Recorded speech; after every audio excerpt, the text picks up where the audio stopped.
rights and these Texas lawmakers who have come to Washington. Do you know any examples from his 36 years in the Senate that Joe Biden just hopped on a train and left town to avoid a vote that he knew he was going to lose? Welcome back.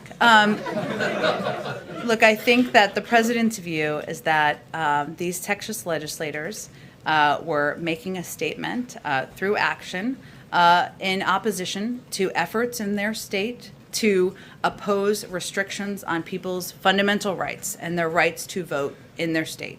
That is why they departed. The vice president met with these legislators yesterday, and the president, I should say, certainly applauds their actions and their outspoken opposition to states to efforts to put in place restrictive measures in their state. And maybe it is funny to think about it that way, but the president is talking about this as the most serious assault on our democracy. I don't think anything about this is funny. I think what is important to note, though, here is that there are 28 states, including Texas, where there are laws in place or in process to make it harder to vote. And it requires bold action. It requires bold voices to speak out against that and make sure people understand their rights. That's exactly what's happening here. So does the candidate, who's now the president, who told people he knew how to make deals with Republicans, he's meeting with Republicans today, does he think that the best way to prevent something bad from happening, that he thinks is bad from happening in Texas, is for these lawmakers to be